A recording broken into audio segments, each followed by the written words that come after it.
Good, the great Mr. Pegus, man. How's everything? Yeah, man. I'm alright. I'm hanging in there.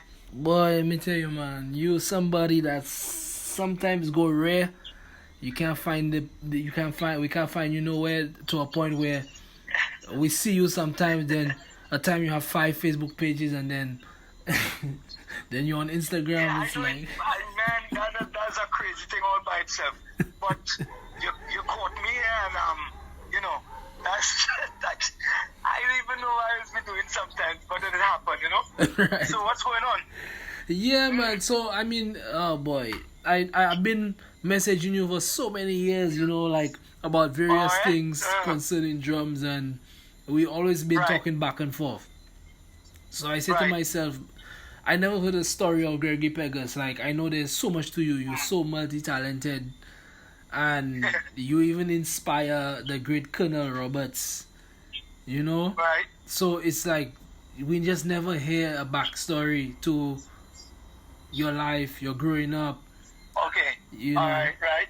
and all of those things that even like just your chops and how you play and your approach to drums and music. And 'cause, I mean, you sing and play, and you crazy at the same time. That's why they call you animal. So I figure, man, like I would hate as this pandemic is here, and to me we just never hear from Yeah. our great Yeah. musicians and artists and just people in general that have stories and Yeah. things they can see. Well, I think if I can say, the pandemic really caused a disturbance in the whole field and the genre and everything. I think not just us here in Trinidad, but I think musicians from all over the world had suffered some sort of trauma, if that's a good word, with COVID and the whole nine stories. But we I am very happy to still be here and to be able to even speak to you and to speak to whoever. I'm still glad that I'm, as I say, still here to do that. So that is important. That's very important. Now I heard you had a scare there, man. You were sick. Yeah, I am. I want to believe. I want to believe it's a pinched nerve, and as a result of that, it causes, sometimes things happen, and one thing triggers off another thing, and it goes on like that. So it handbugged me just a bit, but it's nothing that I can't get over. So I just prefer to just take care of that before mainstream happens again. I just want to make sure that is okay. I am still going to do check up on that.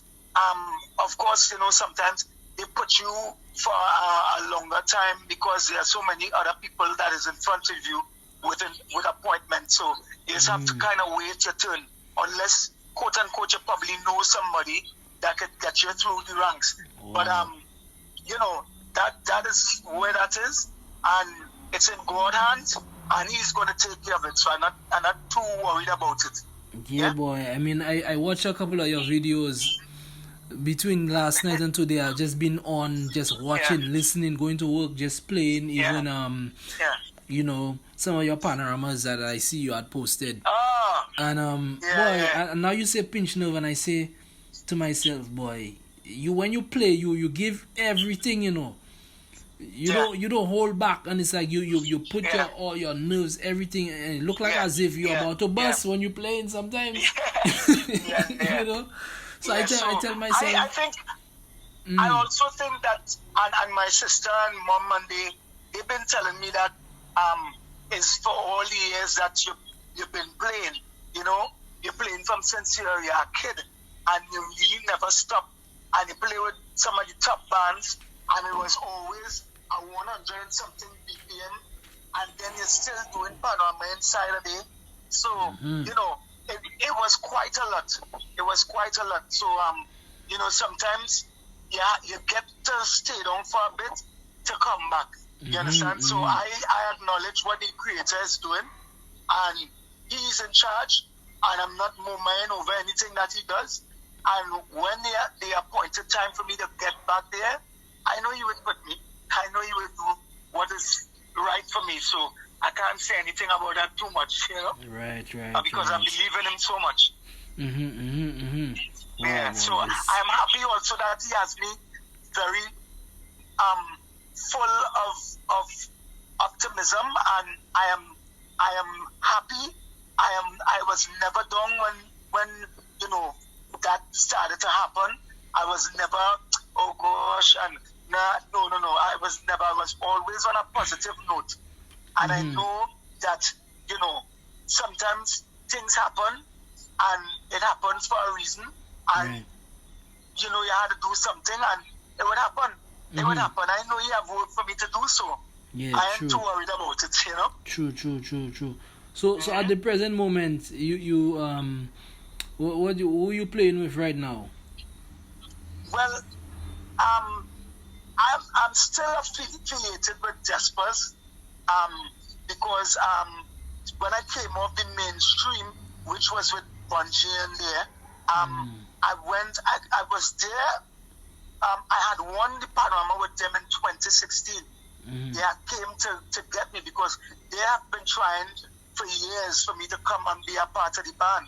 But I was always into mainstream, which is with the music bands. And Carnival was always hectic for me in the sense of I was never able to play for a national panorama. Because the time of panorama, I've been doing shows. So it was always a conflict where that is concerned. And I was fortunate enough to get the opportunity in 16. And it was my first time going, and we won. So, and since that, I've been there and I've been winning few. I mean, I am kind of the champion for 2020 because that is when the pandemic came and everything shut down. So I came out of the champion in 2020's National Panorama Finals in Trinidad. So it's a kind of big deal, you know? Yeah, so, let me tell you. That's what it is. You know, I study. I mean, being that I'm not a ace drummer to say like I'm an ace drummer, but let me tell you, I sit. There are a couple times when one time when I had to join a band, and the fellas tell me, "Boy, go and watch Gregory, watch all them videos, watch all of them, then come back and watch them again and come back." And I just started. One time I just sat there and I just started downloading like tens and tens of videos and studying them, and you know, like that video on there, for example, on YouTube of that Bungie song, hands up, hands up, hands up, and so yeah. Oh, so and so. Yeah, and so. Yeah. And boy, I tell you, all them things, I just looking at you and the woman coming and whine on you and thing on the drums and oh, that was a kick thing. But I mean, it was part of the show. It was show. And that's why I have always been like in shows. So my thing is I would sit down and I would go and look at tons of shows. So I always try to mimic a couple things and put it over my way. So I always knew and always have an idea what it is I'll do. However, I don't know how I'm going to do it. That is the weird thing. Because every night would have been different for me. I cannot create what I did last night and come tonight and play, even if I have 7 shows that night, in which used to happen. And that's why I wasn't able to play with Pan. Because when you have 7 shows and you have to be transported, escorted, and because that's what used to happen. Police used to escort us to these events because Carnival is so much all over the country. Everywhere you go is some kind of traffic jam. So you always have to have good night. You always have to have an escape route to pass. So, and all those 7 shows, every bit of those playing on stage was something different. I cannot remember what I did in the next show because that show passed and gone, and I am seeing a different crowd with a different activity, and I would play to what I'm seeing. That is how I play. I play to what vibes me. I might see somebody doing something in the crowd, and I think I could challenge that person. I will play something to what you're doing. And sometimes it just happens. And has always been that way with me. Even when I was with Marshall, I was always doing things that different. He would be looking for me, and on the tarpaulin, I scale up the scaffolding and I go on up there. And they're looking for me on the drums and they can't find me. And with Bungie, I had a mask, a gorilla mask, and I had it on the ground, but no one knew I had it. And then when we got a little 2 minutes break, I bend down and I pick it up and I put it on. And immediately after that, I stood up. So everybody was like, where this come from? And I was, I see animal. So this is the animal here. And I was always like that. I always like to push the bar and push the envelope, just be different. And I think that created a lot of people coming and wanting to be, and I always had to tell them, you cannot be, because I don't even know how I get to this point. I mean, it's just something that I had loved from small, and I continue pushing myself and pushing the boundaries. And, I was fortunate to never had to go and audition anywhere. People always was like, we want him and we're going to get him. So messages always used to come around. And one thing was strange for me is how they know that I was about to leave this organization and I am free. And one time, my phone will ring. I hear you're not there anymore. We're interested in you. And just so it used to be going on and on and on and on. Serious? With Marshall, with Bungie, with everybody. And not even one sometimes would come. Sometimes 3 of them come one time. But whoever came first, I liked and respected music. And I went. And that happened with Bungie. When I left Xtatatik, he came. And KMC came the same time. And Roy came the same time. But I kind of was already committed to telling Bungie, well, yeah, I'll be a part. And if I tell you that, I'm not going anywhere else, because I want to stay and build whatever we have. I want to stay and build that. And as a result, it took me, I stayed there with Bungie for about almost 14 years.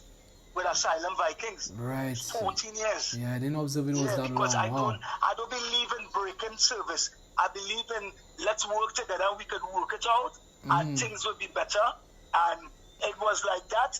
And then suddenly everything took a different turn, and it just wasn't sitting with me anymore, So I just asked to kind of leave. I just say, you know what, I'm going to leave, and I just remain with the band. Yeah, because all of a sudden I saw you missing out. But then I always used to see you with Panasonic in New York. Yeah, that was my band. And look at that. That's how I came into Panasonic. That was my motive, But I love Pan, because Pan is where I started.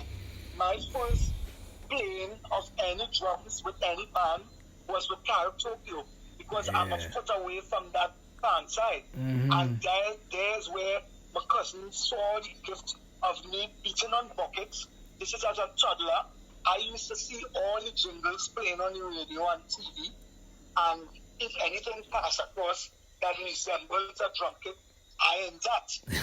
I want it. So I took the basin where my mom used to wash all the clothes and stuff, and then they have the Danish butter cookies. That was my snare drum for years. What? I used that for years. I took the plunger because I was smallie, so the plunger, I bought the two aluminum cans, good idea, and I put it, I draw a nail in it, and that was my hi-hat. Wow. And I mimic everything, all the buckets. I took different sizes, so those are my 8-inch drums, my 10-inch drums, and I get the whole lineup of the drum kit, the broom and the mop.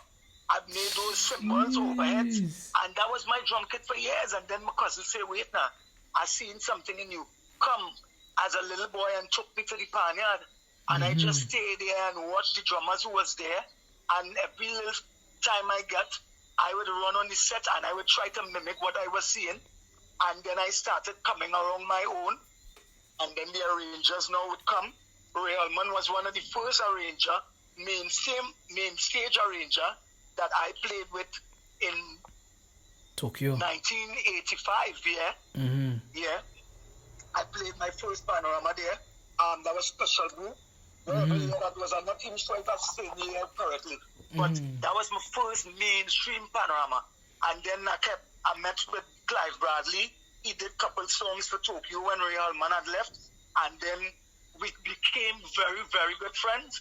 And when I went up to New York that year with Xtatatik, I decided I'm going to check all the pan sides around the area, and I run into Bradley, and he was like, "What are you doing here?" I say, "I'm here with Marshall and the band." He said, "Well, here what's going on? I want a drummer here. You think you're able?" I say, "When is the panorama?" And he told me, and I was free. So I went there, and that was my first time with Panasonic, 2001. Oh, wow, yeah. Stranger. Yes, and yeah.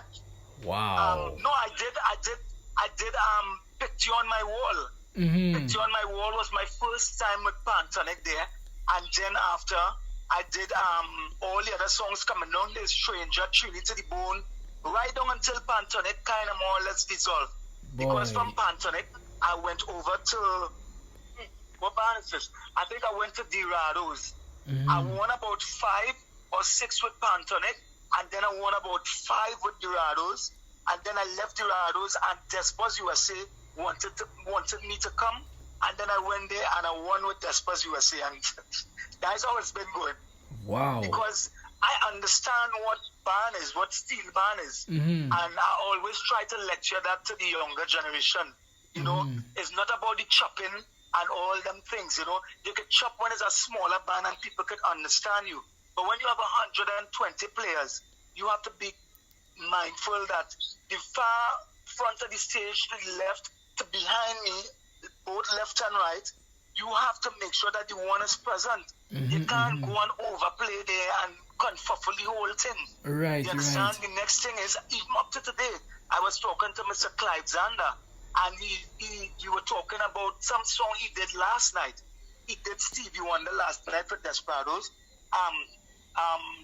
Paradise, Stevie Wonder, what is that? It's not Gangster Paradise. I think it's been spending most of their lives living in the pastime paradise. Right. Pastime Paradise is the song. So I heard the recording and something wasn't singing right because I'm not there because of the situation. So they have somebody kind of holding on there, and the person wasn't playing what I know the song's supposed to be sung tonight. So we were talking on that basis. And you know, I was telling him when I came in 2016, it took me 3 days before I went on the set. Because I have to understand, and I was telling him today, that you are painting a picture, and I'm trying to understand what are you painting.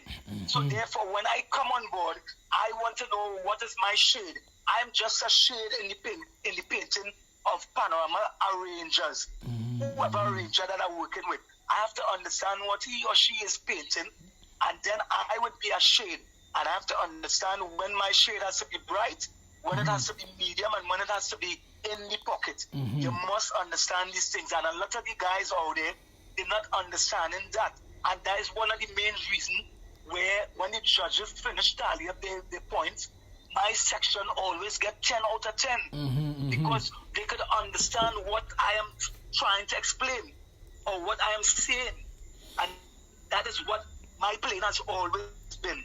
So that now bands would come, all kind of bands, but I just kind of commit myself to whoever I'm working with, and I good with that person. Yeah, I don't think I want to jump here and jump there and do all that. I good with what I. Yeah, now one question I have to ask you is 2 questions actually, because I mean, you are a fascinating drummer. You inspire so many guys.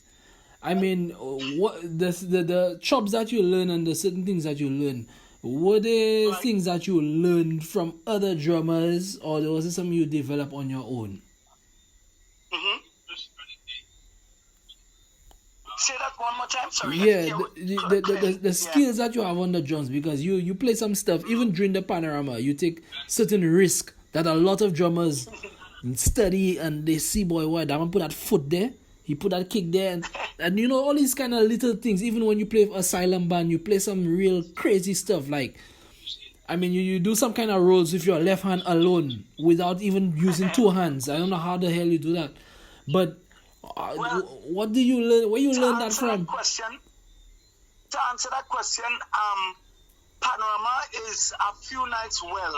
And when I say few nights, different times, because you have the first rounds, which is the preliminary rounds, you have the semi-finals, and then you have finals. So when the Panorama song starts, I am going to be there because Xander will have a team that he distributes the music to, and then we go and distribute it to the rest of the band. Not the whole band would be there. They have section leaders would come into this room, and we would take all the music and we would work out all the problems there. So from there, I would start to build my station. I go and start to build it. So I listening to what the bass is playing, what the guitar is playing, what the six-band playing, the quadraphonics, everybody, because I need to know what everybody is playing. So some of the things that you hear me playing, you probably might just be listening to the drums, and not you I'm speaking about it, but all the other people who probably might be listening to the drums. But I am hearing the parts that I am highlighting inside there. Right. And a lot of people don't understand that, because you might hear the kick doing that, but I doing the kick following the bass, but I'm mimicking what the guitar is doing and what the triple guitar is doing, as well as the four bands, because them have some interesting things inside there. And I'm playing with everybody. But and when it comes out, you would hear stuff, but I understand what's going on. And for some strange reason, apparently the drum judges understood, because they would be listening to certain things. So when they hear the drums phrasing some things on the kick drum, because I have all those other hands and feet to do other things, I am going to be, flexing around there. And then, of course, I would always go to the arranger and say, well, what you think? You think this is good? And he or she would say, well, yeah, I like this because I understand what you're doing. And I was like, okay, when I do it again, just do it, double check, and let me know if you think it could work. And till it stopped happening, it don't happen anymore. Everybody trusts what I am doing. Nobody does never have a problem. If I am not there and someone else go, is a problem. But once I am there, it is no problem, because my thing in Panorama, especially in Panorama, my first thing is to make sure everybody's dancing. When I get that, my mission accomplished. Yeah, boy. Everybody understand what's going on. Everybody understand, as I mentioned to you earlier, where the one is, because sometimes everybody liming and they drinking. Panorama time is a frolic time for a lot of the guys, and people just go and drink, and then they come kind of intoxicated.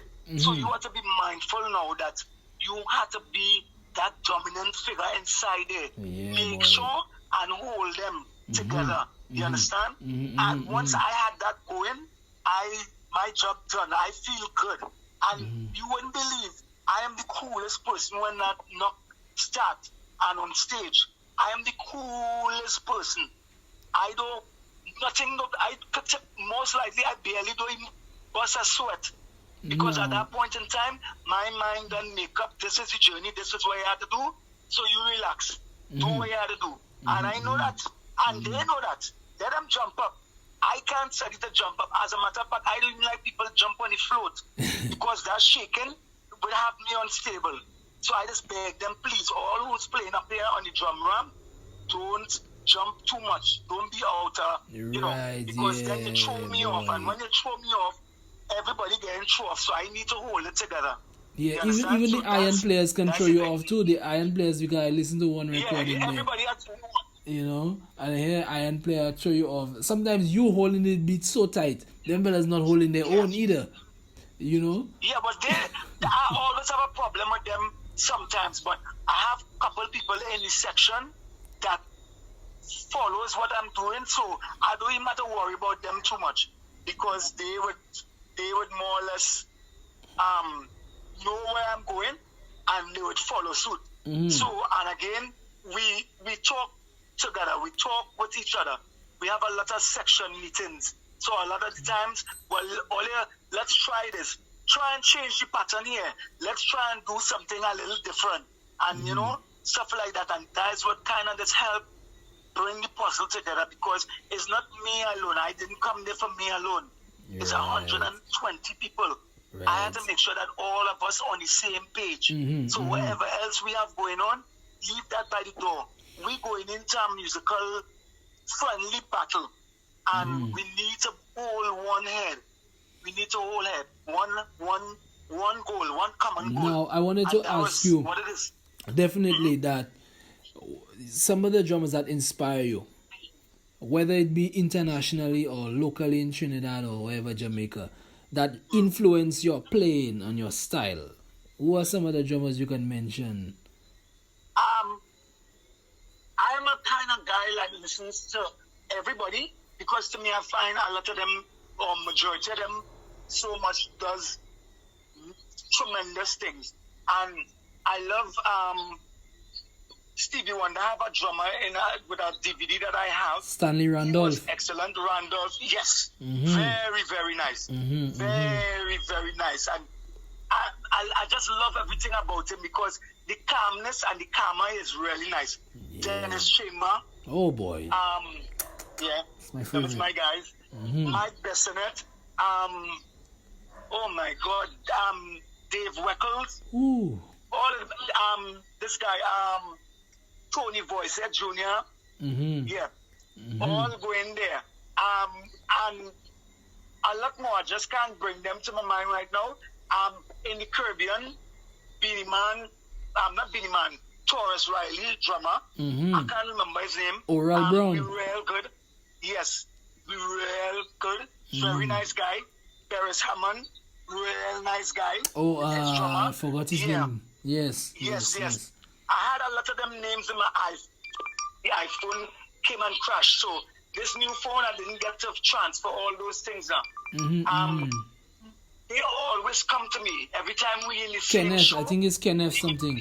That's Kenneth, something like that. Yeah. They always come to me and boy, oh my God, I don't know how you just put these things together, but oh my God, I don't know. So it's crazy that you say that, because I figure them fellas would learn from you, if anything. You know, them fellas would be listening to you, you know? So I don't know, I really can't say. Because again, I'm a different person when I get up on stage. I cannot put a point on it. All I know is, listen, this is what's going on. I don't know how it is. And again, it's all about vibes. Sometimes Bunty go freestyling some things, and I catch on to it, and I go on with it. There's a one show we did in 2012. I don't know if you see that one, in Toronto, where he was doing this year me that meeting, them girls went to some kind of thing like that. It was on the Bustic song with him. And he has a chant in there, a rap in there that he does. And I just say, wait now, you saying all this, and let me pull up the gap here. And I just pull it up, and it became something everybody did like to see. And he and all did like it. He was loving it. What? And that's something I always used to do. I always do when I go to any other band. Or I kind of listen to what the vocals doing, and I tend to use it like I'm playing with a band, a Stevie band. Because with Stevie band is endless phrases. Tenors phrasing, second, double tenor, everybody have a different phrase at some point in time. So I learned that from small. So that is why when I go back to a music band scenario, I always want to follow what the vocalist is saying. And I always find something to make them spin around and watch me and smile. So, like, there's these things. And I find it so important to play. So that's what always made my playing, always for people to always be like, oh my God, I like this. But really and truly, what I wanted to get to the gist of is how you're training, you know, in terms of you developing that skill that you have. What do you used to do? Do you used to shed like 24/7? You used to listen to DVDs 24/7 and learn the you know? I think for me, I was always one to see drums everywhere, every scenario, everywhere. If I'm walking down the street, I am playing walking down the street. I'm watching how everybody's walking. Everybody's footsteps. Sometimes you see 3 or 4 people walking in the same timing, and they're not even aware. A lot of the times I am going into town, and I'm listening to somebody walking and coming off of the sidewalk and stepping down the road, and at the same time somebody come out of car and close the door, same timing, and that person have no idea. Or music playing in a car, and somebody jump out the car, and the same time the song playing, the person singing something and the door closing. And I was always in a practicing mood. So when I get on set, I was always more or less ready to go. Wow. Panorama is the next thing too. Panorama practice brings me up to speed, because it's every night you're going. Every night you're going on the different nights of Panorama. So I was always, my risks and everything was always ready to move to the next level. And as I say, something would have come to my mind and I jump on at it. And that's what used to happen. And I just used to create something on top of that. And mimic that and mimic the other and mimic the other until I'm satisfied what I get. And sometimes I really never satisfied, because I always go back and listen to majority of the recordings and say, oh boy, no, I should I do this? I was going down this road and I don't know what make me jump off and go this right direction. But you know it was sounding better going right down. And even that I always try to do. Pattern everything that I'm playing. If I'm playing something on the hi-hats, try and pattern it and make it tidy. When I stop, I must play that one inside it. But the top of the top. Yeah, boy, you do that so effortlessly, man. I mean, that's in me. That's what I'm talking about. My pause reason as I'm talking to you. That one is so important. Even in a stop, I must put that one inside it. Between that break, it might be as loud as you want it, but I'm going to give it to you so everybody know that's gonna come in that stuff, because somebody could be just gazing somewhere and then don't remember or just get thrown off. No, but you so animated too, because you know, I was listening to Dingole, for instance, last night with Tokyo, the practice you did. Yeah. And you had that little splash symbol, and you know, pam pam pam pam pam pam pam pam pam, and then you start back with that phrase ta ta ta. Like it seemed like as if you stop the time and you come back in with the phrase. And there was a part where the crash cymbal fell on the floor tom, and you ended up playing when the band did ta ta ta. No, I don't remember what part, but somehow you still ended up. Yeah, you still ended up playing the hi-hat to phrase what the tenor was doing while you were fixing. I say, what the freaking hell, that man. And that's the next thing too that I always try to do. Like for instance, Colonel was with Traffic, I think at the time. I was with Bungie. Yes, I think that was with Bungie. Was it Xtatatik boy? I think it was Xtatatik. We were in a show in Canada, in Sheraton Hotel, I think it was. And they brought, for some strange reason, I don't know, some of the guys, the promoters would have submit a rider, and the rider we would request what the request would have been there on the rider as to what type of material we would want. So the drum kits, we might get a brand name drum kit with dummy heads that comes in the showcase. That cannot take that amount of licks. When you have 4 bands on a show and one drum kit with dummy heads or showcase heads, if I might say, it can't take that. And I'm coming up after Colonel, who is also a very hard hitter.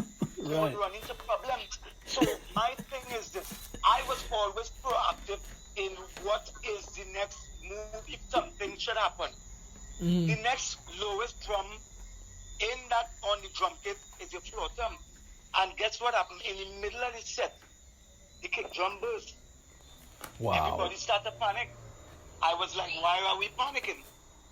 Move this tom, take the microphone off, put the floor tom on the ground, attach my pedal, let the show continue, and I continue the show with the kick drum, with the floor tom. As my kick drum. Yeah, that's a smart way to do it. We bought an inferior drum kit, so we had to use improvise. So nothing was a problem. I never tried to make nothing a problem. I used to always do what I have to do. Wow, boy, I tell you, man, so much inspirational. You even mentioned Colonel there, because Colonel mentioned that without you, he wouldn't be where he is, really, and he said it in an interview one time. It's very nice to hear that he said something like that, because we haven't spoken to him for a while. We message each other somewhere about on I think it was Instagram, but I like face to face or like how we talking, you know.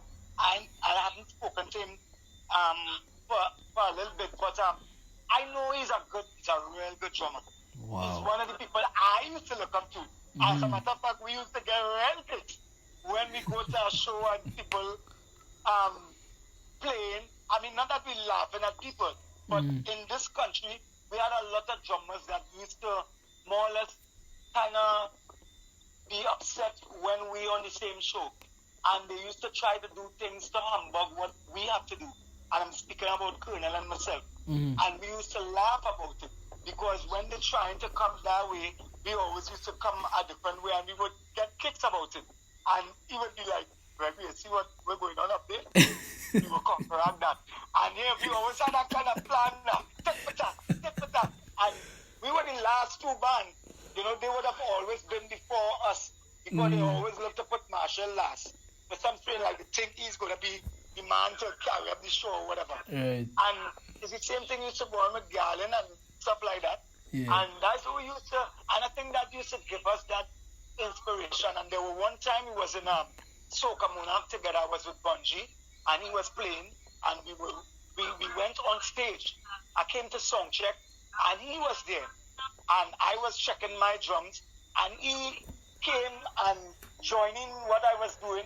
The stage was filled with spectators, filled, and they're looking at Colonel and Gregory playing. What? What is that? Colonel and Gregory playing, and it was like real chaos. But it was a nice, and we didn't even plan it. I think when you don't plan stuff like that, it is better. Right, exactly. Because it was a vibes back then, you know, these things would just come about, you know, without any plan. All the time. You know? Yeah. And it used to always be fun when you go in a show and you meet all the buddies because everybody's so different. They have different places to play. And you know, you line here now and that person go on to this event, we go on to that event, then we would bounce up. Sometimes it's 8 or 9 events in the night and we might bounce up twice. Then you go on in the next event, them now leaving stage and now jumping in the vehicle to leave. So we ain't get chance to talk. But I go and play next. And then when I go to my next show, they're right before me. So sometimes, and it used to go like that all the time. And that used to make it epic. It used to be fun. Wow. No lie. Wow. You used to have fun all the time. Boy, let me tell you, man. You're something else because you can sing, you do break dancing, all kind of thing, boy. There's a video with you singing. Singing for me was always something I liked to do, although I'm not very good at it. But I always try to do something that I didn't see everybody else doing, and that was one of my things. Even in my playing, I always try to, as just mentioned here, always try to come where nobody else doing. So my playing would always be different because I don't believe I want to follow what you're doing. It was never my thing. And not that I don't like what you're doing, but I listen to what you're doing and I say, all right, I similarly doing something like that, but I gonna play it my way. And it was always like, boy, how you do that, boy? Something like that I just do, you know. But it's just different to what you did. But I just took something from there. I saw something that I liked and I incorporated my way. And it was always something that people was, well, how you alone come up with playing around with your kick drum in a national panorama? And I was always like, nah, I'm not going to play a straight kick right through. It had too much other things going on there that I could back play and dance off and come back. Yeah, that was always my thing. Because it seemed like you are natural at it. It seemed like you don't even practice to get to where you are. I look at you like somebody like just never practice. That came from me looking at all those drummers that I just mentioned to you and all those shows. Patti LaBelle, Whitney Houston, Mariah Carey, Boyz II Men, everybody going down that line there. All those senior artists, Stevie Wonder. Oh man, the list goes on and on and on and on. A lot, and you pick that up. But when you practicing though, when you used to practice, you know, like now you could bring back a record to a certain time, 1 minute, 2 minutes, and then play it back, and then listen to what the drummer did, and you couldn't slow it down. Really, I don't know if you had a way of doing that back in the days, but now they have all that technology where you can slow down a piece, play it over, loop it, and then practice the part. How do you used to just listen to a whole DVD and just collect all these parts and learn it and store it in your mind? You know. Well, somewhat. I think as I mentioned to you, the easiest thing that I could tell you right now to the top of my mind is by listening back to what I did. And then coming with it a different way and a different time. Because as I say, every night is so different. So the engineer always tapes all the nights. And again, as I tell you, all the different shows that I've gone to, something is be different. The basic pattern would be there, but the licks or the fill, some of it, no. Nah. I can't. Probably what you're saying there, I might have to take it and listen to it. And a lot of times, you wouldn't believe, I would sit down and listen to a recording and I'd say, who's that man playing the boy? And you know, when I really check it out, it's me playing and I don't even know. I was like, that person, big boy. And sometimes I'd be like, I kind of sound something like that, but that's me. And then when I look good now, it's looking at me, I was like, what is this? What do you want to think about that? And I shocked my own self by listening back. Because in the heat of playing, as I tell you, I swear to God right now, as Almighty be above me, I cannot remember what I did. I was only when I listen back, I just be shocked. I'd be so shocked. I'd be like, wait, we'll go back. And I'd be winding that over and over. And I can't believe I find that to go in there. Where that come from, I can't tell you. Again, it just spontaneously happened. And we used to even in Bungie, I had a problem with Bungie, with the bass man that we used to always have a problem with. He used to try to follow me. And they always try to tell him, Gregory's already active. Gregory is already the animal. And that is just his nature and his plane. You need to hold the carpet. You need to hold that belly. Because if you go there, where's the weight? Where's that body, that bottom end? Bottom end lost because you trying to follow me.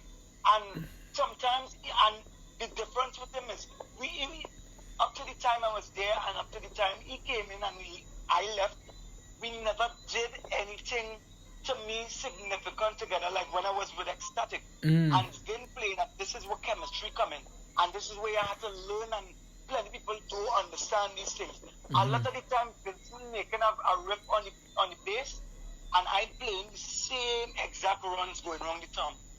And we turn and look at each other and we don't even understand how we did that. Right. It's like both of us talking and we're talking the same thing together at the same time. And that happened, if it ever happens to you and you ever remember, and you look at the person and you laugh. Because you know, say, damn it, and you and that person say, damn it together. And just only when you look at each other, you know, you just say, damn it, and he say, damn it, and the ball, we say the same thing together, boy. Boy, it happened so unexpected, but then it made sense. Exactly, because that is something you can't rehearse. You can't rehearse spontaneously.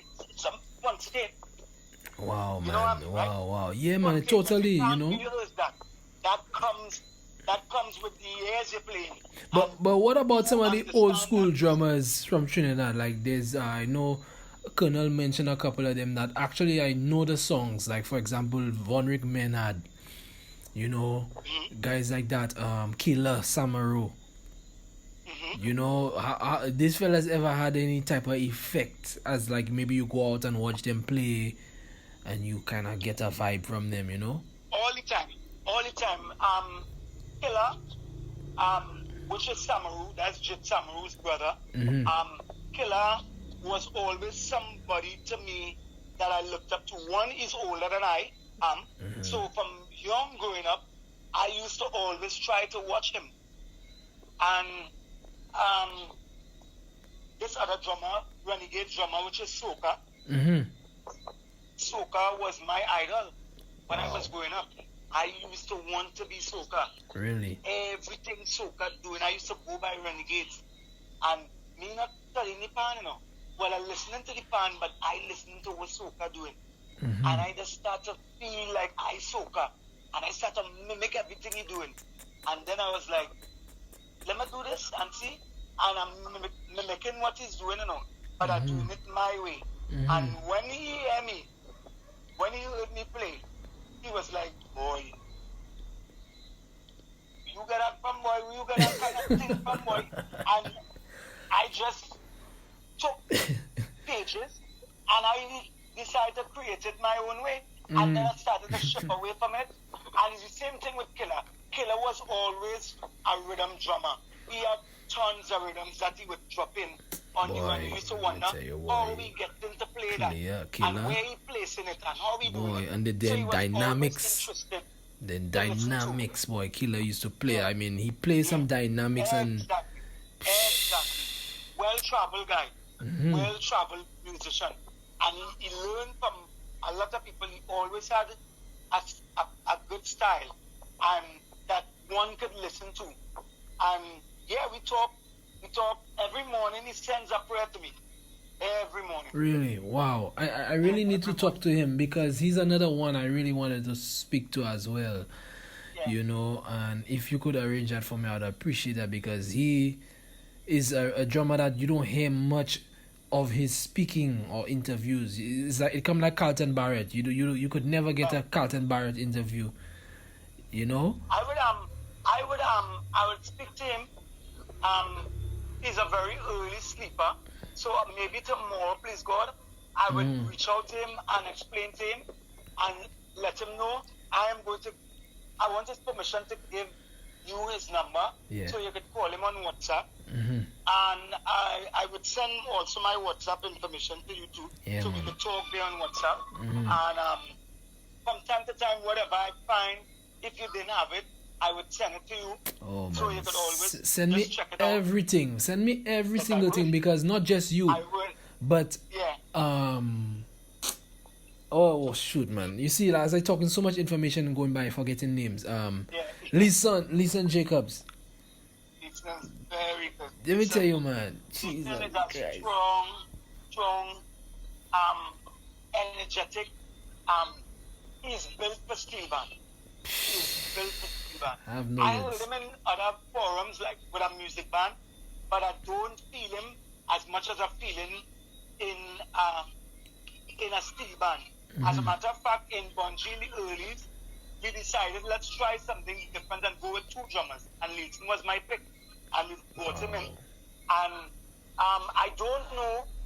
I know him to be an excellent person, but I think because he had looked up to me, he was scared to play. That is what I was told by the bandmate. He was like, the guy we know, he doesn't really play like that, but like because he's playing alongside here, he like was almost timid. Intimidated. Like, frightened to play what he had to play. And I was like, don't be scared, man. Play.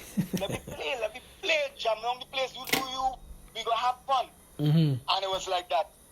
But a player, that he is. Real nice. Boy, let me tell you, I look up to him, and just like I did when I messaged you, I used to message him back in the days, asking him which steel bands you play with, bro. What recordings you did before, and he used to just send me them, and I used to just sit there and listen, boy, and be like, what? I used to be flabbergasted because I'm like, yo, how your technique so good? Yeah. You know? He came to me when I knew him when he had just started to play. I knew him because I don't know if you know Duvon Stewart. Of course. Right. Duvon Stewart used to be in an awesome band by the name of Panasonic. And Leighton and I used to play there. I used to play and sing there. And Leighton used to play the songs that I am singing. Really? Majority of the time. And we used to play together. We used to be in the same organization together.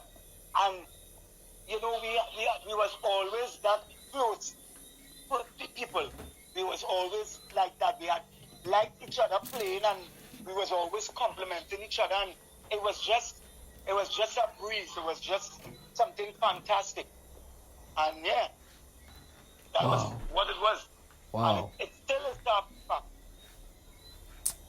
Boy, I mean, some people may know about these things, but to hear it come from the horse's mouth is a different experience. Like you telling the story yourself. You know what I mean? It brings back a vibe and a memory, you know, to everybody. Because, I mean, like I said, I know you're around Panasonic, and hearing you with Desperados and then Asylum Band, and then it's like you have 5 Facebook pages. It's like which one to catch Gregory on, and scroll down, see which old videos Gregory have, and listen to them, and then hear that you playing these shots. Like it's like sound like risky to some drummers that you're doing that, but for you it's so comfortable, and you put in so much power in what you're doing. It's like, there's no words to put it together. You put it all in words already. That I just can't Where really. Where are you right now? Which country are you in right now? I'm in St. Lucia. St. Lucia is one of the. Hold on, I'll tell you. St. Lucia, I have so much people that talk to me from St. Lucia. I was to really come back and do something there, and it just never materialized. Mm-hmm. And oh my God, that is one of the places that I had the most fun in, and also is one of the places in the Caribbean that I love. And because of the experience that I've been to the sulfur bath, up in the mountain. Yeah, man. I did that. We went down under the cave. There was a cave with water coming up from under the ground, and we was bathing in that. It had so much things to do there. Yeah, man. And we were never bored. Yeah, man. We always was on an adventure, and that's why I like when I go someplace. I go in on an adventure. I want to learn what the country is all about, what they have that people would like to tourists go to, why they keep coming there. And right now, yeah, man. I've been Trinidad once. I've been Trinidad once for I practiced for Zata in 2007. But Zata, I mean, wow. Yeah, in recent times now, I say anytime I come to Trinidad, I would really love to bounce up with you and some of the great musicians. Well, and look, we did already. And this information, we will keep this going, and we will take it from there. If you do come, yeah, no problem. That's if because we have some rise in the COVID right now, and it doesn't look like too good. It's gonna have it. Yeah. Right now, the way how things are going, the Prime Minister just opened back up everything a couple of weeks ago. The beach is not opening back yet. And a couple other things that he's not sure yet. And we're waiting to see where it is going on. There's something that he mentioned. He wants to do a one stage. We don't know what that means. They didn't elaborate on it, so we don't know what that one stage means. It means that now people would have to show their vaccination card in order to go in this particular venue.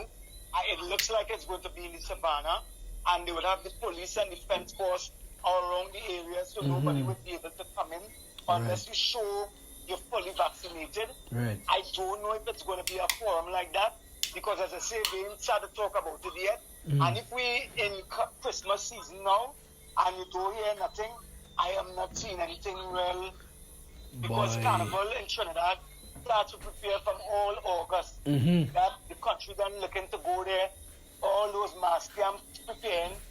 It doesn't even have a Christmas per se majority of the time, especially if Carnival falls right in the early of February. It don't really, nobody focuses on Christmas like that, unless you really love it. That's how it has been all the time. I observe that for true. What you say is exactly true. Yeah. But I know y'all gonna make some bacchanal if there's no carnival. I know that for sure. Despite how high the cases is, I know last year. And it's very high right now. It's 2,000 something people died in the space of every day is like 20, it's like 19, it's like that's how it's going. Damn. Almost. Boy, all the time. And people still frolicking. They're begging people to follow the protocols because they just lift the curfew and all that. And because the economy needs to build back, and they couldn't shut down the country anymore. They had to lift it. So, they run down to the end of the thread. So it's up to people now to follow the guidelines and, let me do the right thing. And that's kind of hard for Trinidad. It's so sad, Now, the must be packed with people. It's so sad because it come like you have to. It come like a bill that if you don't pay it, they're gonna shut you down, and it come just like how the countries are right now. Like they don't give you no sympathy because you depend on maybe tourism and exports and certain things like that to make your economy run. And those higher powers, man, they don't care if you're not able to, you know, you're not able to pay your bills or to able to keep your country running. You know, they would shut you down. For a lot of musicians, what you just talk about, paying bill, a lot of musicians kind of started to have to go to get psychiatric checks because they are accustomed moving and doing what they do. And then for 2 years, they shut down. They was unable to pay the bills, send the children to school, put food on the table. Real stress. Yeah, boy. All kind of domestic violence was going on because people are accustomed moving and getting by and getting stuff. And now you have somebody telling you you can't do it, and it's not because the person telling you can't do it because they're saying so. It's just what the disease is about. Right, and exactly. You can't do what you want. You have to respect it. You understand? And in order for it to come down and the cases to, decrease, you need to follow, and a lot of them not following. Yeah, that's the thing, Young people, they pleading to the young people, wear your mask, do try and distance yourself, do plug up, and some of that you can't get because some of them think they're young and they can't get sick, and that's why they're moving. Right. The police have to be policing them all the time. Yeah. And then when the amount of reports keep coming in, the government does have no other way to, put a big stick over them, because if you ain't listening to a simple rule like that, then they have to listen to this. Yeah, I mean, to you guys, and you're doing the wrong thing. So it come like we in one classroom right now where you will always have those who misbehave and some of those who will behave. Yep. And it's something that we can't control. Is the ones who just be more, because the younger generation think, hey, I want to be like Tom and Jim and Harry, and them bad, and we getting through. So let me be that. Yeah. So it is be hard. It is be hard for the good people to. I don't go anywhere, that was just always my thing. When I done perform, I want to be the first to leave the venue. That's just always my way. My life is party. I go out to party when I don't have to. I don't know what's going on in that already. Every night there's thousands of people I see. Go out again and I don't have to go. Nah. Yeah, and I noticed too you are spiritual. How I know that you're very spiritual, because when you were singing and playing the drums in one of the clips that's on your page, you were actually playing the drums with one hand. And you were in a church. And I think you were dressed in a black shirt and black pants or something like that. And the choir was following you. That was in New York, in St. Gregory's Cathedral on Brooklyn. St. John's and Brooklyn. Yeah. There's a church I always go to up here, and they just doesn't want me to leave to come back because I started playing there. I always try to do stuff like that. And I believe in that religion, and I believe in always going there. I visit all the schools, all the primary schools. I do work with the kids. I try to go and do the graduation with them. I do the sports meeting with them. And sometimes I go in the sport meeting when all the teams are rehearsing the march past. I pick up my kick drum, a snare drum, and I go out there and I play in a military march for them to practice. Just to get accustomed to when they go to the stadium, if the defense force band is playing or the fire services band, this is what the timing is going to be. This is what you're going to hear. Get familiar. And that's what I did. Until I have teachers calling on a regular basis all the time.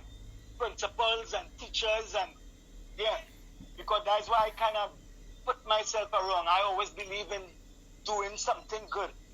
That's what I like. Yeah, man. I have a platform. People know who I am, so I always try to live to set an example to the younger people who would be probably looking up to me. You wouldn't see me wearing a jersey with a gun on it. No, right, exactly. because then I'm sending a bad message. Never get that. Or a jersey that have some kind of derogative print Yeah, that man. Yeah, man. a child Yeah, see man. me. Yeah, man. I in all them primary school. Yeah, man. And I went Yeah, that man. far primary school child to see me. Yeah, Oh, one thing no. I tell you, No. you stuck to. I don't know. I still don't know you that deeply yet, but I mean, two things I observe. One is that you are very disciplined and very like humanitarian type of person. You know. Has to be. And number That two. is something. If I'm not cutting you, that is something that all the bands like. Bands like that, and that's the reason why I was always preview to our next band.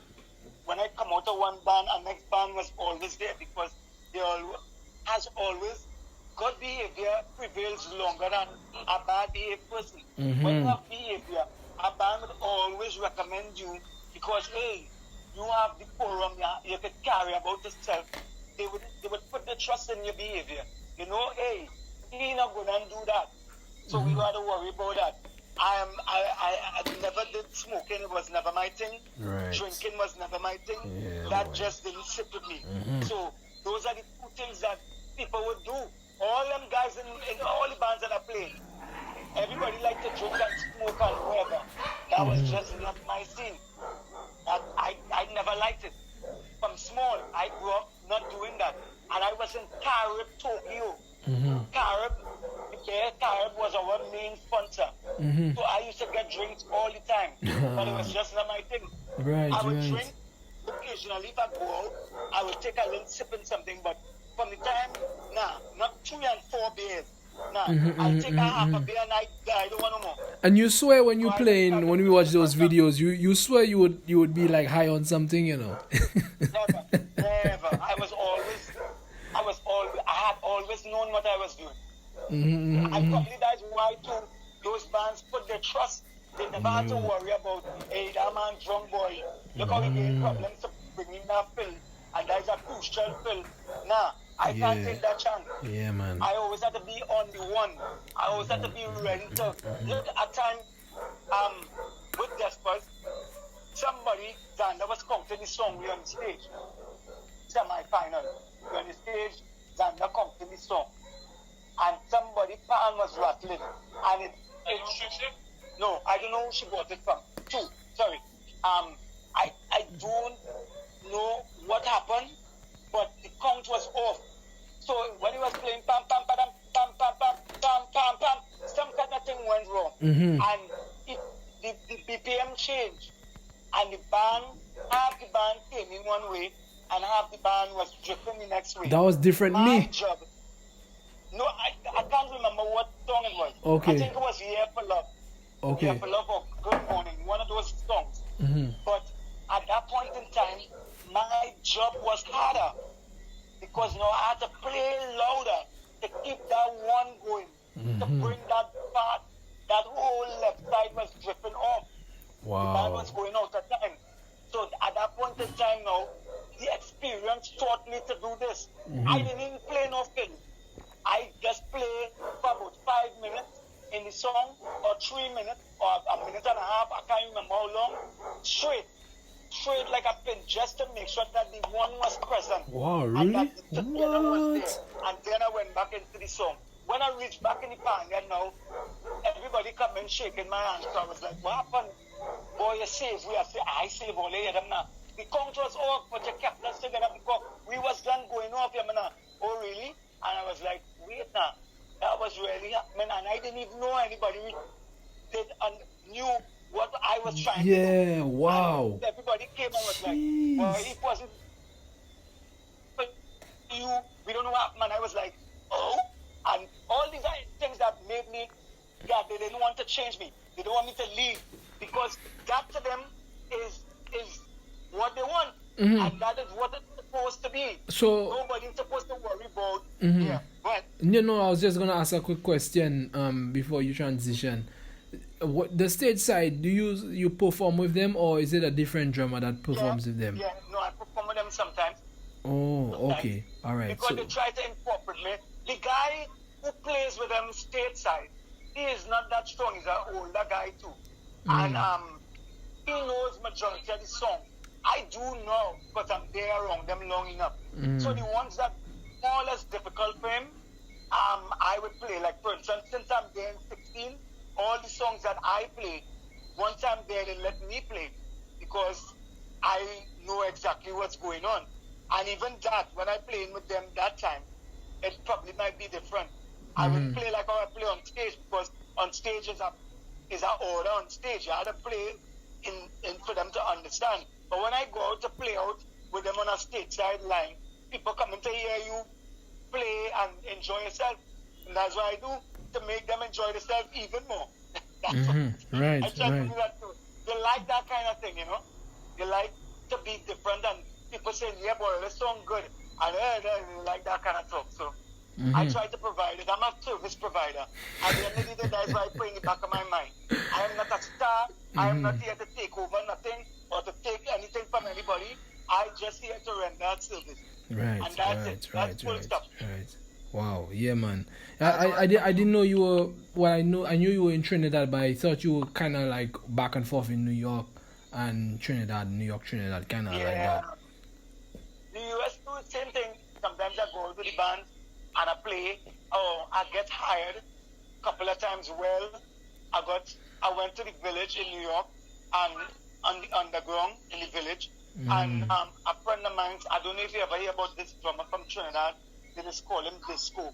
He used to be at one time Marshall's drummer as well. I think I went in after him, if I'm not mistaken. No, he came in after me. He's a left-handed drummer, but he's originally from Trinidad, but he lives in the US. And he plays in the underground, so he invited me a couple of years well, and I just never got the chance to go. I didn't feel the vibes. And then one time the partner said, "We going down in the village on the underground. Come now, let's go." And I went there, and he mentioned who I was in the forum, the big forum of people, and he said, "All right, well, since you're here, you got to come up and give us a taste of the Trinity ball. You got to come and give us some of that stuff. You better get up here." And I said, "Well, all right, I'm coming." And I went in there, and we played around some of the pop songs, Aretha Franklin songs and all them stuff. And I get in and they was like, "Oh my God, how did you do that?" Because what made it different there, them accustomed playing that way. But I jammed some of my soca fills in right. That's what I was just about to interrupt you and say. Whole band went around like, "Oh shit, man, what you did? How you did that? Will you get that, brother? God damn, son." I just started getting bookings and calls. I just used to go and play all over the place. And all kind of places. I was just about to interrupt you and say, but it had to be because you're from the Caribbean, and because we're from the Caribbean, we know we are multifaceted in terms of genres of music. Of course we are. Yeah. We listen to all sorts of people's stuff. And the thing is, what we have over them, even you, or you all in St. Lucia, is because we are Caribbean, and you rightfully said it. When we go to places in the US and we play their music with what we know how to play, it makes the music stand out. It makes the music different because you're fusing that Caribbean soca feel into, as I mentioned, hip hop and R&B and stuff. You win already. You win them. Oh yeah. You win them because it is be like, "Oh my gosh, where you get that from?" Even in Jamaica, whenever I go to Jamaica and we play in like One Drop and think Taurus Riley song included in the set, I play in what I, different from what I hear my boy playing. When you play in reggae, man. I never heard you play a reggae. Well, actually, I lie. You actually have a video. I believe in that video when you were singing, you had a reggae song in there. I believe. I'm not 100% on that. I can't even remember. But I can imagine you playing a reggae and you putting in them pocket fills in there, just like them offbeat thing that nobody else think of. But I love this. One time we stayed in Hedonism or one of those places we stayed in Jamaica, and there was this old man, an old time group. They were playing for dinner in the hotel, and I have never heard, and I heard all types of reggae drummers, but this man, authentic hi-hat pattern. I talk about the other hi-hats was, oh man, the man was sticking on them hi-hats. The triplets and stuff. Yes. Boy, whoa. And I just listened to him. I couldn't even eat. I said, oh. And when we done, I spoke to him a bit. And I was like, what is the secret? He said, close. Very close and tight. And lightly release. Just take that. Oh, he was playing basically like Carlton Barrett. You know how Carlton Barrett plays that right. You know? Close, yeah. Hi-hat, but very small opening. So it goes I wonder which drummer was that boy. And that old man. What? I can't even remember his name. It's so long. Wow. And listen, man, I'm telling you, I never heard and I've been around so many. I recorded all in Bob Marley's studio, and me never hear nobody play like that. Play that one drop like that, and play it like that. Powerful. Even Bob Marley drummer, who is very excellent to me, and because Bob Marley have a tribute to Bob Marley in a DVD I had gotten, and they had Eve and all those American artists. With Erykah Badu and Erykah Badu, yeah, man. Yeah, plenty of them. Yeah, it was I love how the band sounded. Yeah, yes, that drummer who was playing, yes, he was really good. That music, that type of music that everybody familiar with, songing like it's a CD playing. It made no mistake. But what you think about that other drummer boy? Shit. Boy, as you mentioning that drummer just came in my head. Fuck, boy, I hate when I try to remember something. He played with Ziggy Marley and the Melody Makers. He's very popular. Shit. I have an idea who you're talking about. Yeah, man. He's a left-handed drummer as well. Yeah, he's a Ras. I think I know it is. He's a Ras. Skidley, what's his name? Skidley something. But the exact thing you're describing is himself with them kind of drummers that kept that old school vibe in their drumming. Yeah. Especially Yellow Man drummer. If you listen to Yellow Man, but see what happened. The timing they came on the scene as young guys, they learned from these guys. That same kind of old man that I'm telling you about. So when they learned that, they went through their whole career like that, playing like that. So they had always stand out from everybody and everything else. You understand? What I knew with them, they couldn't play soca that well. Reggae drummers, I don't know why they didn't. You see, that music, reggae music, is a laid back one drop type of song music. And soca BPM is so much faster. So we have things to do more than 3-4 times the speed of that. Yes. And then every year to me was, I think the fastest I played is 160 something, more than 170. That's real fast. You barely even get time to play the hi-hats. But I used to make it happen. Right. Then the double pedal into, oh my God. I think I was one of the first men to bring that back and play it. I had seen it and I bring it back and I started to play it. And then everybody was like, where's that boy? And then it became popular. Right. Damn, man. There was Carlton Davis that used to play with Ziggy Marley, but the other drummer is he actually started singing just recently. Squidly Cole, man. Squidly Cole is his name. No, I think I know what you're talking about. Yeah. Real nice guy and he's left-handed. Yeah, man. So I think it's the same person. Squidly Cole, man. He's really nice good. Player.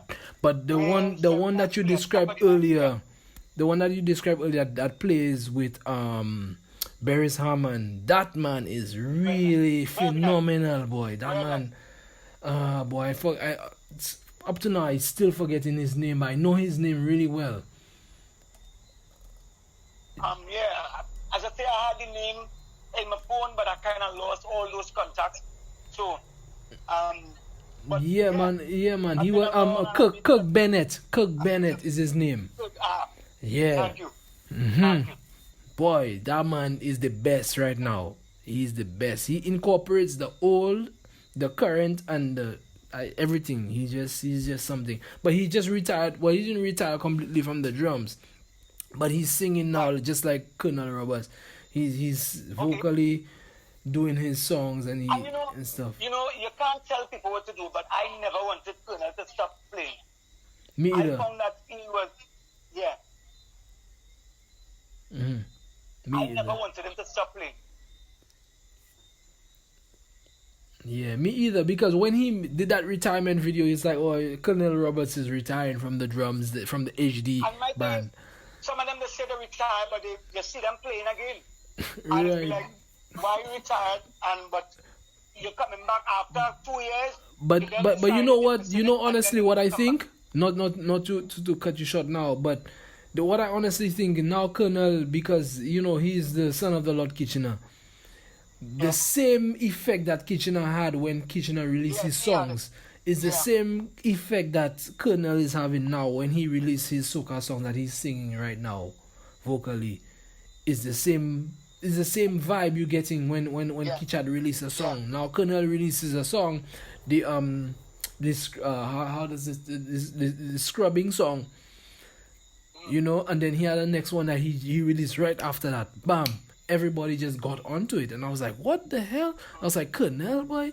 Honestly, I thought he wouldn't make it or anything. I was like, "Oh, let me see what Colonel tried," And then I see people really catching on to Colonel singing these songs. Not catching it, but what I also think in his mind, I don't know. All right, for instance, when he was in Marshall, he won Road March that year. He had wrote Jumbie. He had wrote a couple of the hits that Marshall did. And that's true. Marshall had paid him. They give him a surprise. He brought his mother up to Madison Square Garden in the show that he used to do. And I think he gave him $1 million. And he decided he's going to invest in something different. And probably that's what he did. Yes. Yeah. That's why he probably told himself, I think I'll do something else, and thanks, mommy, and do that. So that's what I was thinking. Why he came off the scene now, but we never really start about and talk about it. So I didn't really know what was the real thing. But I know he had released some albums, but it didn't catch on too well. So that's when I think he decided, well, I think I want to come back into the drumming. But I can't remember who he went and played for, or if he did anything after. But I didn't like him there. I didn't like him on the kit. Yeah, boy. He's a real nice writer.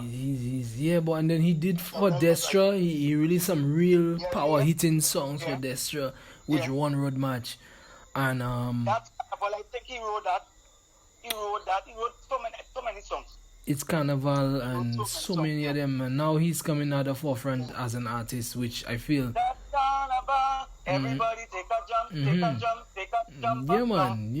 Yeah, man. Even him, I have to talk to again. About that. It wasn't Marshall, it was Bungie. He spoke to first, and Bungie said, I can't remember what he said, but he had declined to do it.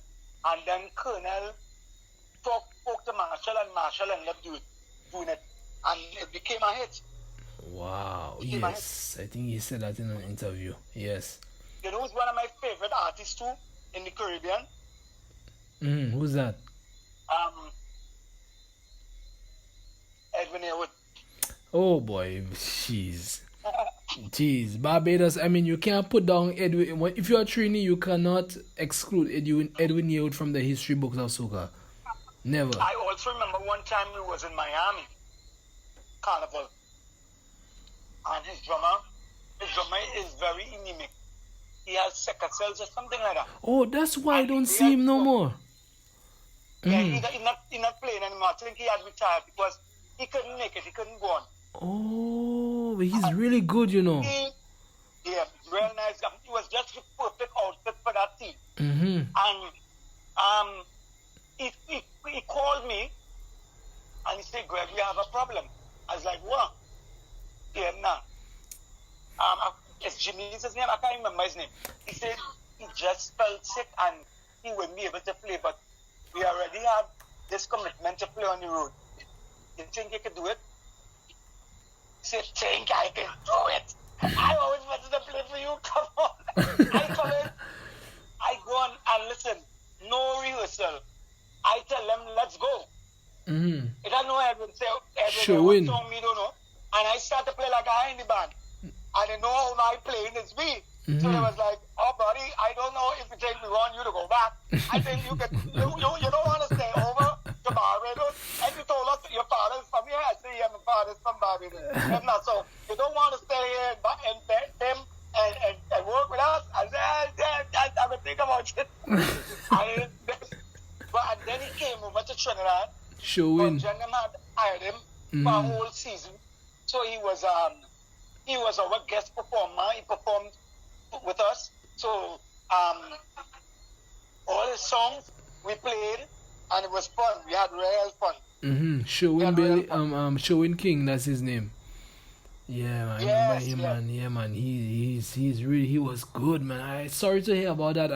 All these guys I want to touch base with, man. I mean, I have an Instagram page called Caribbean Drummers, but I'm anonymous because I'm St. Lucian and most of the guys there is Trini, and I post a lot of drummers from all over the Caribbean because to me, if it was not any bias, but to me, if it was a Trini person running the page, it would just mostly post a lot of Trini content, maybe some drummers from Jamaica, but I'm very familiar with a lot of French drummers, especially because in St. Lucia, our culture is Creole and English, because we were 7 times British, 7 times French. Basically, they fought for St. Lucia. Also one of my favorite bands, Kassav.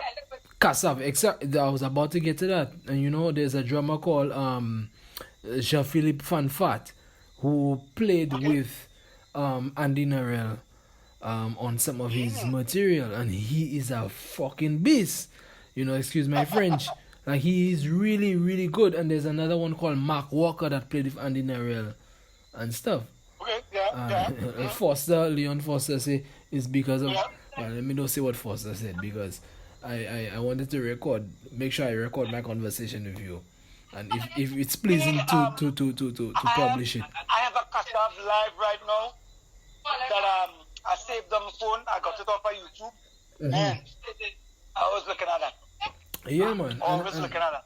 Let me tell you, and I perform with them. I perform alongside them. Was about 3 or 4 places. Yeah, oh, really? Okay. Yeah, I never knew that. Well, that's amazing, bro. Because backstage, all of us liming, talking, and vibes and that kind of vibe. Because they like the soca music also, especially the groovy soca mona. Because they are a groovy band. I don't think that is reach up to 1-something BPM. Well, they do. When later on in their set, if they do a set, they usually start with the Lover Zouk or Zouk Love, which is a slower, and then they pick up to like Zouk Classic, Sam Mini Come On Me. They pick up to that kind of pace, and they have. Oh yeah, boy, they have horns. They have horns. They have horns with that, man. I tell you, but let me tell you, there's so much music, and I wish I could have developed my drumming, because my drumming is sort of basic, but not basic as in like don't know what you're doing basic, but basic as in heading to intermediate styles of drumming and a little bit of advanced things. Because for instance, I'll tell you, I listen to not Cantaloupe Island, sorry, I meant to say Chameleon, which Harvey Mason played the drums on that recording, and that's the song that goes boom boom boom boom boom boom boom boom boom boom boom boom boom boom boom dum dum dum dum dum dum dum dum. That's Herbie Hancock and the Headhunters, and that song is a whole 15 minutes long. I'm sure you know about that song, but the drummer who played on it was Harvey Mason, and that song was the footprint for a lot of drummers, especially Caribbean drummers from in the 70s and 80s Right. These guys emulate that song. And of course, so many more, but that song is 15 minutes long, and if you listen to it, and there's another drummer as well called Mike. I don't know if you know that song called "Actual Proof," by Herbie. Yeah, Herbie Hancock. Boy, that song is in, I don't know, a 7/7/4 time signature or something like that. But them fellas playing on there, and you don't know what time they're not on 4, they're not on 1, they're not on 2, they're not on 3. Them fellas on off, and it's a crazy thing to listen to because you're hearing the drummer actually on time the whole 8 minutes, and it's like how that man didn't go off, and the fellas know how to come in on the 1, and it's like what? And you know, when I listen to fellas like you play, and I say, wow, your fellas can play some shots that sound offbeat. It will start on 1, but y'all will come on maybe the and of 1, or you will come on the and 2 of 1 or something like that, and still crash on 1. And like, wow, I wish I had developed that skill, but it's not too late. I'm only 44. One thing I developed from in my early playing is always know how to recover. And even mistakes I've made practically all the time. But experience taught me that when you make a mistake, always know how to cover it up so well that it becomes part of your performance. Not all the nights, everything just go right, you know. It won't happen like that. You have to know what you're doing. And sometimes, if somebody know you're good, they go, know, well, hey, something wasn't right there, but it was a mistake. But people was, oh, that's the best, that's real bad. And I was like, that was a mistake. That is a mistake. Yes, and that's what I like better than anything else. The mistake. I was like, oh, okay. Yeah, because when you check out drummers like Dennis Chambers, and there's a VHS of Dennis Chambers actually when I first started drumming, a drummer in St. Lucia called Bozo. He played with steel band, and you could consider him like a replication of Killer, because he come from the old school style, but not into the chopping area where you have gospel chops, but he really can play like Killer. He was really that good. But he gave me a VHS, and I started playing it and listening to it, and there was a video with Dennis Chambers with a bass player called Gary Greger, right?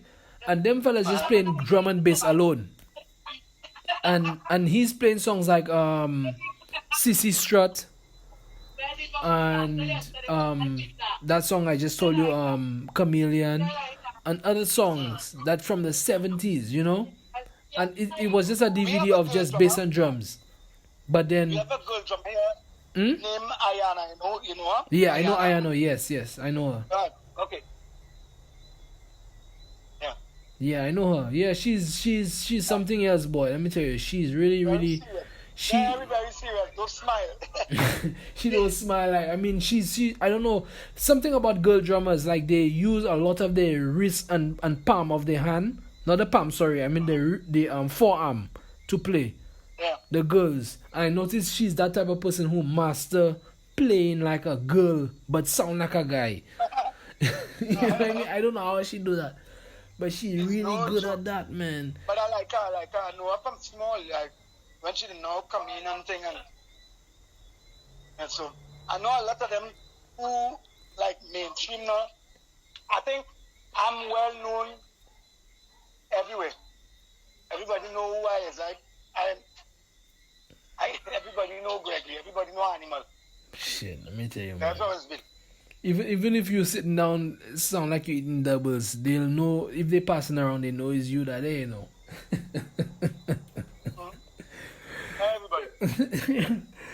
I'm telling you, because I mean, I've been actually one Juve, and I wanted to tell you that, but I say it's a past memory. But actually, one Juve I experienced you passing with Panasonic in New York for Juve morning. That was 2000 and I tell you, about 2017 around there, and you were passing with Panasonic, getting ready for Juve, and a lot of the drummers, not drummers, but the players that played with Harmony, because I used to play with Harmony Music Makers with Mike and them, and they move along to Panasonic.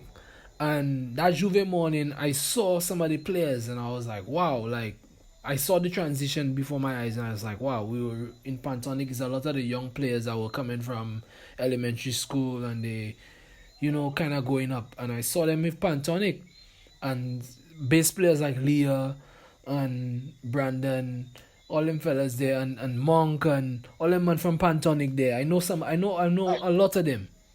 So seeing them on the road and you passing and thing, and then I'm hearing just the drums playing, and then my partner telling me the same Bozo guy I told you who plays like killer from St. Lucia, he was with me that day. And he's like, boy, you don't solo on, you know, he's telling me you don't solo on the road when you're playing for Juve. It's just pocket.